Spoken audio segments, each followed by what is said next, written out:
भाई मानत न मन मोरा साधो, मानत न मन मोरा रे। बार बार मैं ये समझाऊं जग में जीवन थोड़ा रे। बार बार मैं ये समझाऊं जग में जीवन थोड़ा रे। मानत न मन मोरा साधो, बार बार मैं ये समझाऊं जग में जीवन थोड़ा रे। बार बार मैं ये समझाऊं जग में जीवन थोड़ा रे। इस काया का गर्व न करियो के काला के गोरा रे। इस काया का गर्व न करियो के काला के गोरा रे।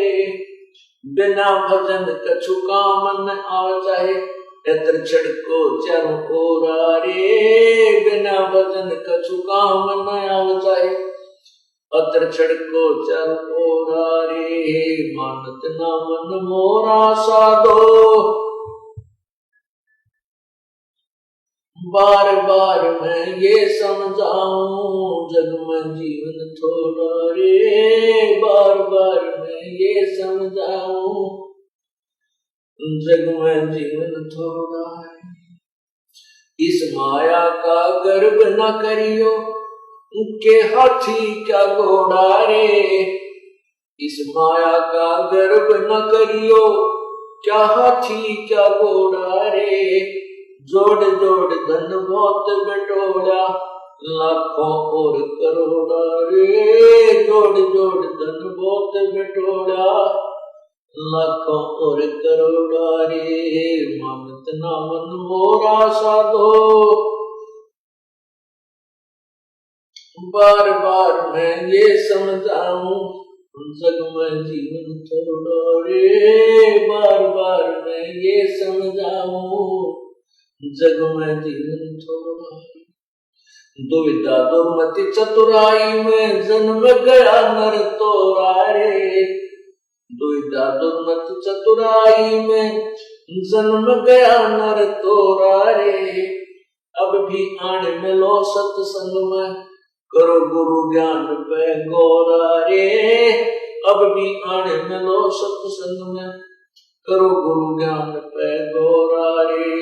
मानत न मन मोरा साधो, बार बार मैं ये समझाऊं जग में जीवन थोड़ा रे। बार बार मैं ये समझाऊं। भाई शरण पड़े ने गुरु संभाले, जानिक बालक भोला रे। गुरु शरण पड़े को गुरु संभाले, जानिक बालक भोला रे। कहे कबीर तुम चरण चित राखो, जो सोई बडोरा रे। कहे कबीर तुम चरण चित राखो, जो सोई बडोरा रे। मानत न मन मोरा साधो, बार बार मैं ये समझाऊं जग में जीवन थोड़ा रे। बार बार मैं ये समझाऊं जग में जीवन थोड़ा रे। क्या बताते हैं कि सत्संग में आने के बाद भी ये मन इधर उधर की सोच में ज्यादा ही उलझा रहता है।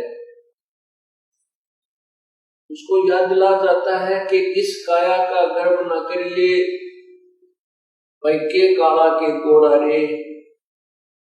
ये जो मिट्टी का बना हुआ, ये 5 तत्वों से बना हुआ पुतला है, इसके अंदर झांक कर जरा सा देखें तो ये कुछ भी वस्तु नहीं है।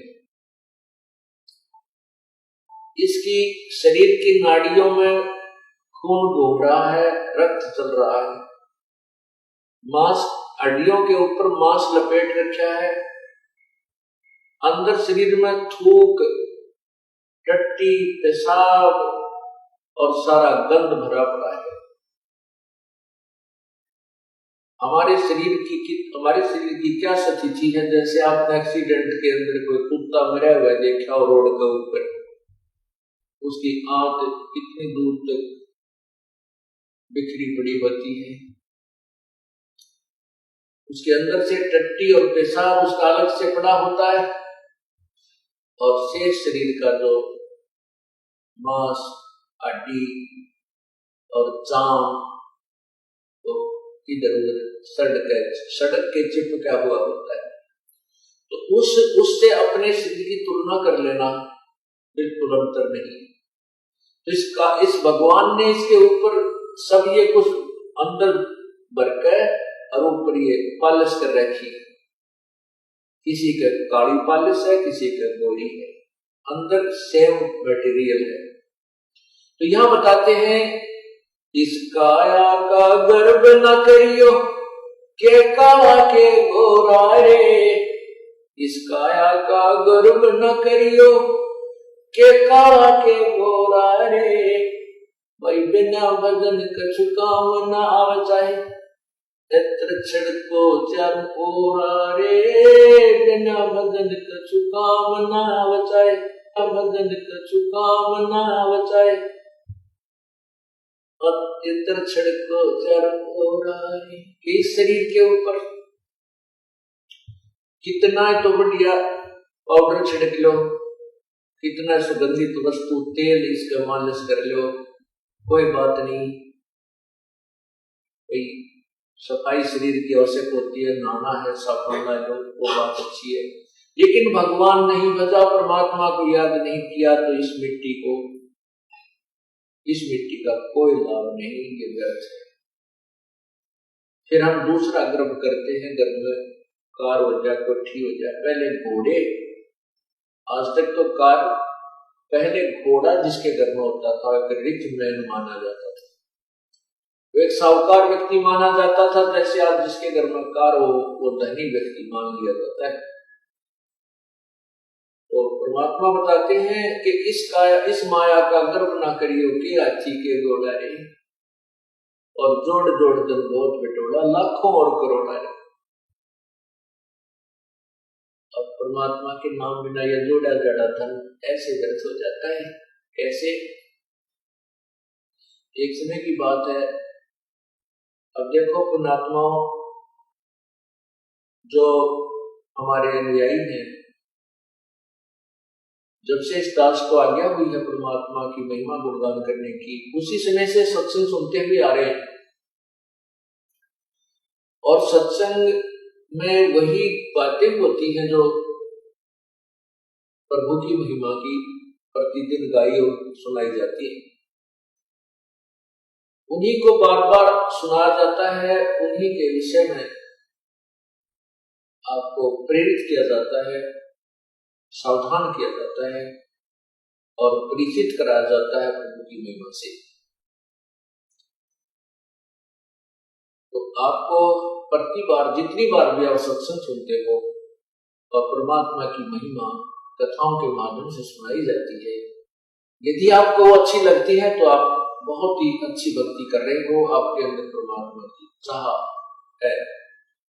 अन्यथा क्या हो जाता है, जैसे हम प्रतिदिन खाना खाते हैं, रोटी आटा वही होता है और रोटी वही होती है।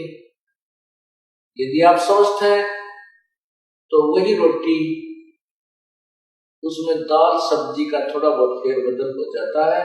अगर दाल सब्जी ना हो और स्वस्थ हैं, समय पर आपको खूब भूख लगेगी, और समय पर जब आपको भूख लगी होगी तो सूखी रोटी हो, अचार मिल जाए तो भी अच्छा, नहीं तो पानी के साथ खाकर भी स्वादिष्ट लगती है, पेट भर दिया जाता है। यदि वो व्यक्ति बीमार हो जाता है, बुखार हो जाता है, और मलेरिया बुखार जिसको हो जाता है, उसको रोटी अच्छी ना लगती, उसको वो रोटी अच्छी नहीं लगती, कड़वी लगती है। मनुखा दाग से संतरा उसको बहुत ही कड़वा लगता है, न तो वो सेब कड़वी है, ना मनुखा दाग कड़वी है, ना रोटी कड़वी है। कड़वी उस बुखार ने उस पुण्यात्मा, उस भक्त की के शरीर की अवस्था को खराब कर दिया, जिसके कारण उसको मीठी वस्तु भी कड़वी लग गई। इसलिए तुलसी साहब कहते हैं, तुलसी पिछले पाप ते हरि चर्चा ना भावे, और जैसे जड़ के वेग ते वही भूख विदा हो जाए। जब हमारे ऊपर पाप कर्मों का दबाव बढ़ जाता है, बुखार बन जाता है, तो हमारे को परमात्मा की महिमा रूपी उनका दाग कड़वी लगती है, अच्छी नहीं लगती, स्वादती नहीं, रुचि नहीं बनती सुनने को, आनाकानी करता है। और जिस समय ये बुखार उतर जाता है, जिस समय उसका रोग बुखार जबर उतर जाता है, फिर वही व्यक्ति उन्हीं रोटियों को, चाहे लुखी मिल जाए, सूखी मिल जाए, नमकीन हो, सब्जी मिले चाहे ना मिले, उनको रुचि कर खा जाता है, क्योंकि वो स्वस्थ है। जिस प्रकार ज्वर उतरने के उपरांत स्वस्थ व्यक्ति सुबह शाम उन्हीं रोटियों को रुचि खाता है, उसके मन में रुचि नहीं बनती, तो वह स्वस्थ है। इसी प्रकार जिसमें आपके पाप कर्म सत्संग में आने से नरम हो जाएंगे, भजन शिवन से कम हो जाएंगे, आपको परमात्मा की चर्चा इतनी स्वादिष्ट लगेगी कि आप बेसब्रे हो जाओगे। आपको चाहे 100 किलोमीटर पर जाकर भी सत्संग सुनना पड़े, 400 किलोमीटर भी जाना पड़ जाए, आपको ऐसी भूख लगेगी, आप पहुंच जाओगे, क्योंकि आपके वो पाप कर्म समाप्त हो चुके हैं, जो जिन्होंने आपके मन में, आपकी आत्मा में बुखार बना रखा था, जोर बना रखा था। आप स्वस्थ हो गए, आपकी आत्मा स्वस्थ हो गई है, अब इसको राम नाम की चर्चा की भूख लगती है। तो जैसे भी जो भी प्रतिदिन खाना हम खाते हैं, प्रतिदिन अच्छा लगता है, तो हम स्वस्थ हैं, और जिस दिन अरुचि होगी समझो बीमार हो जाएंगे। उसका ट्रीटमेंट क्या है, उसका उपचार क्या है? उपचार यही है कि उस रोग को खत्म करने के लिए कड़वी गोलियां ही खानी पड़ती है। गोलियां, दवाई, औषधि कड़वी होती है, और चाहे रुचि ना हो औषधि खाने की, कड़वी भी लगती हो, खानी ही पड़ती है। और कड़वी औषधि खाने से रोग कट जाता है। इसी प्रकार आपने कभी कभी सत्संग सुनते सुनते रुचि बन जाती है कि ये कथा तो हमने सुन रखी है, तो समझो आप बीमार हो गए, आपके अंदर पाप कर्मों का कोई दबाव कहीं ना कहीं से बन चुका है। और यदि आपके अंदर गदगद होती है, चाहे आपने 100 बार सुन रखी है, 1000 बार सुन रखी है कथाएं, और उतनी ही रुचिकर, और रुचिकर क्या, उसको सुनने के बाद फिर रोम रोम खड़े हो जाते हैं, कितनी बार सुने, क्योंकि वो तो हर बार सुनने और हर बार याद रखने की बातें हैं। फिर आपकी भक्ति, आपका जो ज्ञान है वो स्वस्थ है, आप ठीक सकते हैं।